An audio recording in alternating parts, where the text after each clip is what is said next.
श्रीमद्भागवत गीता के 17वें अध्याय का महात्म्य। 17वां। अच्छा। श्री महादेव जी कहते पार्वती 16वें अध्याय का महात्म्य बतलाया गया। अब 17वें अध्याय की अनंत महिमा श्रवण करो। राजा खड़गबाहु के पुत्र का दुशासन नामक एक नौकर था। अच्छा। वह बड़ी खोटी बुद्धि का मनुष्य था। एक बार वह मांडलिक राजकुमारों के साथ बहुत धन की बाजी लगाकर हाथी पर चढ़ा। अच्छा। और कुछ ही कदम आगे जाने पर लोगों के मना करने पर भी वह मूढ़ हाथी के प्रति जोर जोर से कठोर शब्द करने लगा। उसकी आवाज सुनकर हाथी क्रोध से अंधा हो गया और दुशासन पैर फिसल जाने के कारण पृथ्वी पर गिर पड़ा। दुशासन को गिरकर कुछ कुछ उच्छ्वास लेते देख काल के समान निरंकुश हाथी ने क्रोध में भरकर उसे ऊपर फेंक दिया। ऊपर से गिरते ही उसके प्राण निकल गए।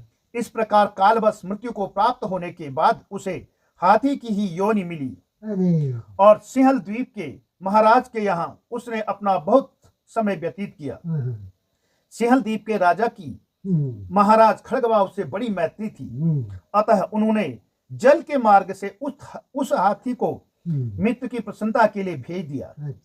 एक दिन राजा ने श्लोक की समस्या पूर्ति से संतुष्ट होकर किसी कवि को पुरस्कार रूप में वह हाथी दे दिया और उन्होंने 100 स्वर्ण मुद्राएं लेकर उसे मालव नरेश के हाथ भेज दिया। कुछ काल व्यतीत होने पर वह हाथी यत्न पूर्वक पालित होने पर भी असाध्य ज्वर से ग्रस्त होकर मरणासन्न हो गया। हाथीवानों ने जब उसे ऐसी सोचनीय अवस्था में देखा तो राजा के पास जाकर हाथी के हित के लिए शीघ्र ही सारा हाल कह सुनाया। महाराज, आपका हाथी अस्वस्थ जान पड़ता है, उसका खाना पीना और सोना सब छूट गया है। हमारी समझ में नहीं आता इसका क्या कारण है।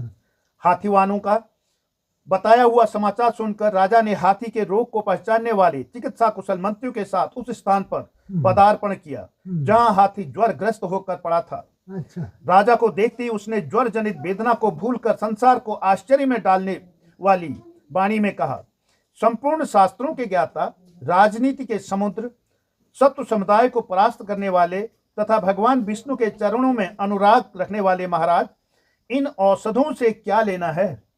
वैद्यों से भी कुछ लाभ होने वाला नहीं है। दान और जप से भी क्या सिद्ध होगा? आप कृपा करके गीता के 17वें अध्याय का पाठ करने वाले किसी ब्राह्मण को बुलाइए। अच्छा। 17वें अध्याय का पाठ करने वाले। हाथी के कथन अनुसार राजा ने सब कुछ वैसा ही किया। तदंतर गीता पाठ करने वाले ब्राह्मण ने जब उस उत्तम जल को अभिमंत्रित करके उसके ऊपर डाला तब दुशासन गजयोनि का परित्याग करके मुक्त हो गया। राजा ने दुशासन को दिव्य विमान पर आरूढ़ एवं इंद्र के समान तेजस्वी देखकर पूछा, तुम्हारी पूर्व जन्म में क्या जाति थी, क्या स्वरूप था, कैसे आचरण थे और किस कर्म से तुम यहाँ हाथी होकर आए थे? ये सारी बातें मुझे बताओ। राजा के इस प्रकार पूछने पर संकट से छूटे हुए दुशासन ने विमान पर बैठे स्थिरता के साथ अपना पूर्व जन्म का उपयुक्त समाचार यथावत का सुनाया। तत्पश्चात नरश्रेष्ठ मालव नरेश भी गीता के 17वें अध्याय का पाठ करने लगे। इससे थोड़े ही समय में उनकी मुक्ति हो गई।